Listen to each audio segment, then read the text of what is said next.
Students, good morning everyone. मैं Ramesh Kumar YouTube के excellent Educare channel पर एक बार फिर स्वागत करता हूं। आज हम लोग पढ़ेंगे गॉस थ्योरम के बारे में। इससे पहले हम पिछले क्लास में इलेक्ट्रिक फील्ड लाइंस विद्युतीय क्षेत्र रेखाओं के बारे में अध्ययन किए थे।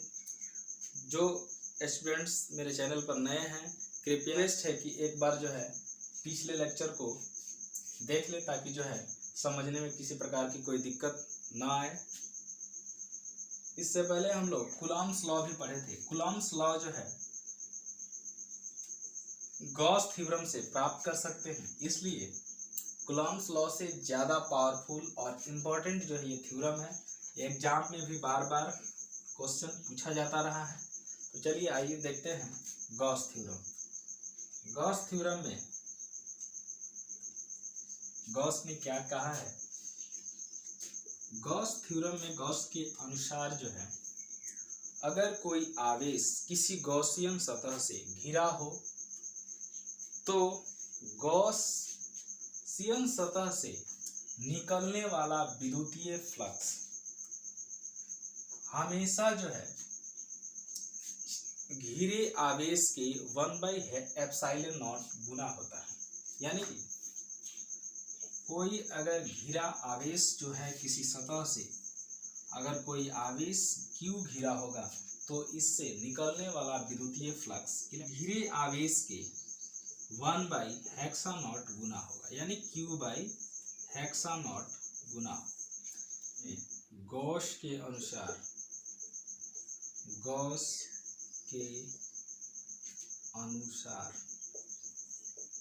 गॉसियन थ्योरम गॉस का जो थ्योरम है उसके अनुसार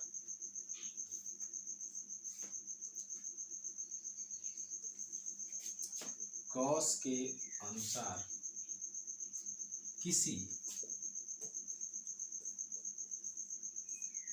बंद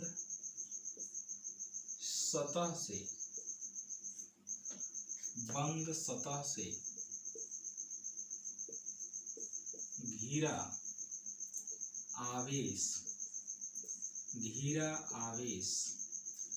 गॉस के अनुसार किसी बंद सतह से घिरा आवेश से निकलने वाला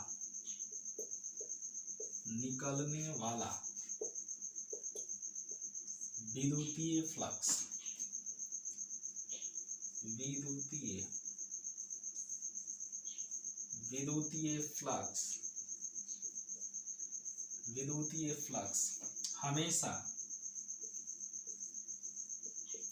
हमेशा घिरे आवेश के 1/ε0 गुना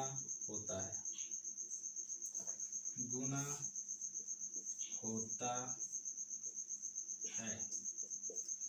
अर्थात जो गॉस के अनुसार अगर किसी बंद सतह से घिरा कोई आवेश Q है तो Q के कारण निकलने वाला विद्युतीय फ्लक्स का मान हमेशा आवेश इंटू 1/हेक्सा0 गुना हो। पिछले क्लास में हम लोग विद्युतीय फ्लक्स के बारे में पढ़े थे। किसी सतह के लंबवत गुजरने वाली विद्युतीय क्षेत्र रेखाओं को विद्युतीय फ्लक्स कहते हैं। इससे हम फाई से डिनोट करते हैं। ये भी हम लोग पिछले क्लास में पढ़े थे। अगर यहाँ फाई है तो ये फाई घिरे आवेश, अगर आवेश आपको Q किसी सतह से घिर गया है तो इस Q के कारण इस निकलने वाला विद्युतीय फ्लक्स हमेशा घिरे आवेश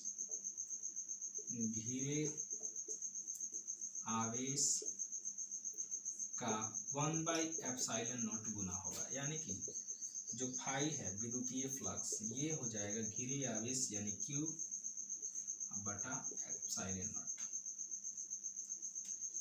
कहने का अर्थ है कि अगर किसी सतह से कोई आवेश घिरा है तो उस घिरे आवेश के कारण निकलने वाला विद्युतीय फ्लक्स घिरी आवेश के 1/ε0 गुना होता है। इस पर एक क्वेश्चन लेते हैं, एक एग्जाम में, बोर्ड एग्जाम्स 2060 या 70 में पूछा गया था कि जो है एक बंद सतह से Q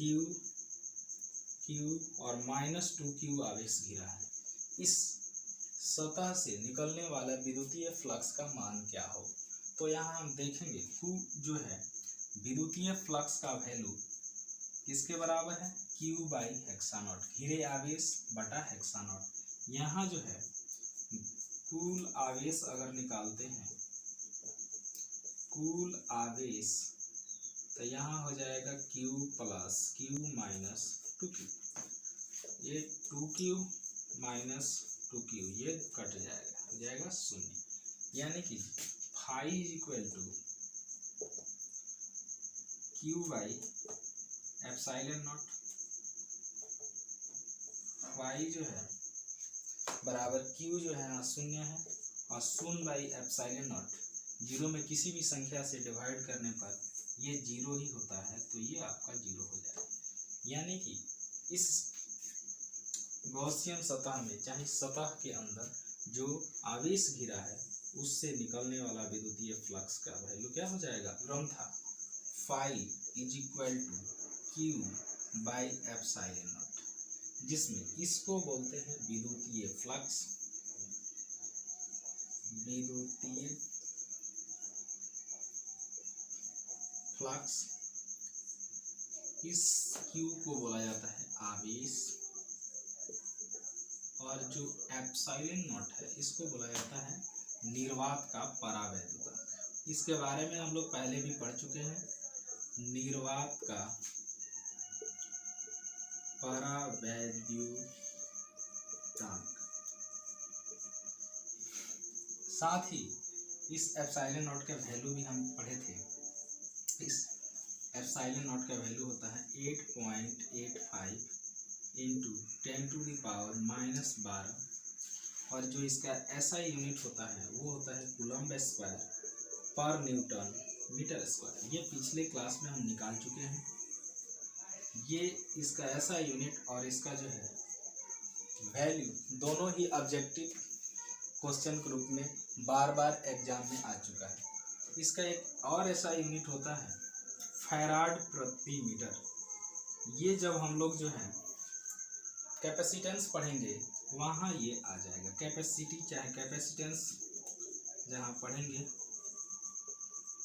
धारिता जहाँ पढ़ेंगे वहाँ ये मिलेगा। हम साथ में ही नोट कर दिए ताकि ये याद रहे।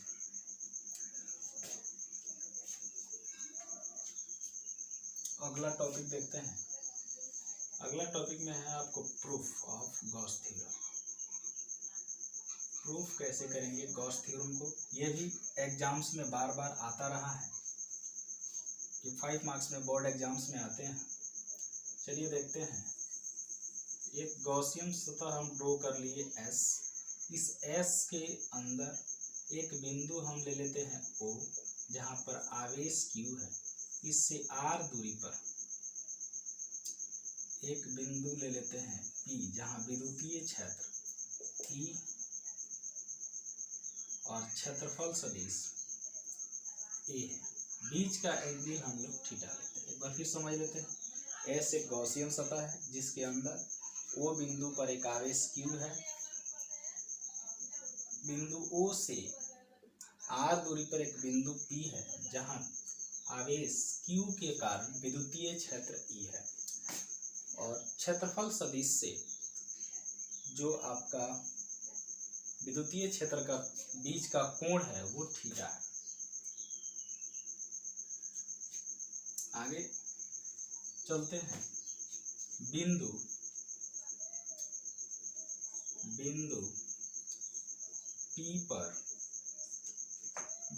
P पर आवेश Q के कारण विद्युतीय क्षेत्र आपका ई है वो ई बराबर हो जाएगा के क्यू बटा में आर स्क्वायर, जहाँ के का वैल्यू हम 9 इंटू 10⁻9 पढ़े थे। ये इक्वेशन आपका हो जाएगा फर्स्ट। पिछले दिन हम विद्युतीय फ्लक्स पढ़े थे, तो विद्युतीय फ्लक्स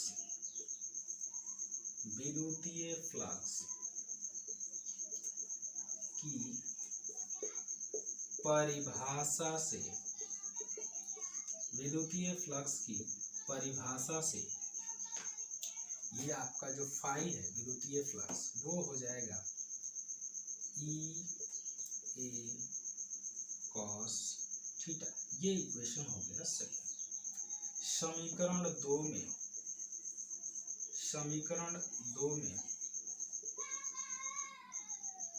ई का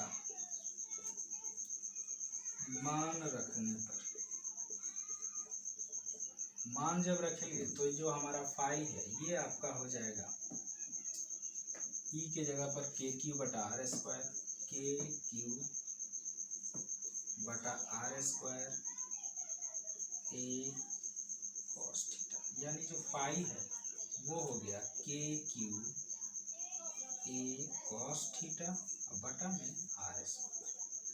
अब देखते हैं जो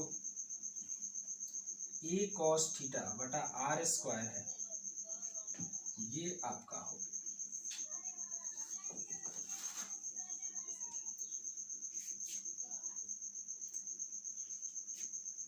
आगे बढ़ते हैं। जो ये विद्युतीय फ्लक्स है के क्यू ए कॉस थीटा बटा आर स्क्वायर, ये आपका आगे बढ़ते हैं। यदि क्षेत्रफल कम हो तब विद्युतीय फ्लक्स का मान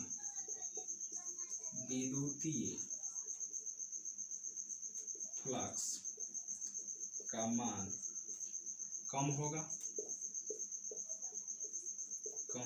जैसी बात है, अगर ये क्षेत्रफल निकलने वाला विद्युतीय फ्लक्स जिस रास्ते से होकर गुजरता है वो अगर उसका क्षेत्रफल जो है कम है तो उससे निकलने वाला विद्युतीय फ्लक्स का मान भी क्या होगा, कम होगा।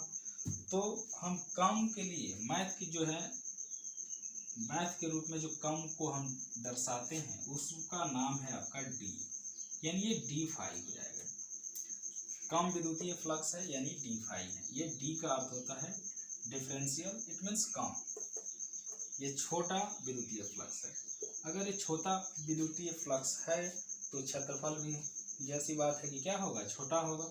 यानी इसको हम लिख सकते हैं के Q D A cos theta बटा में आर स्क्वायर, जहाँ ये डी ए भी क्षेत्रफल को दर्शाता है, ये क्षेत्रफल छोटा है। अगर डी फाई छोटा है तो डी ए भी क्या हो जाएगा, छोटा हो जाएगा। अब जो है ये डी ए कॉस थीटा बटा आर स्क्वायर जो है, जो आपका डी ए कॉस थीटा बटा आर स्क्वायर है, डी ए कॉस थीटा बटा आर स्क्वायर, इसको हम लोग बोलते हैं सॉलिड एंगल या फिर ठोस कोण। इसको हम दर्शाते हैं डी ओमेगा से।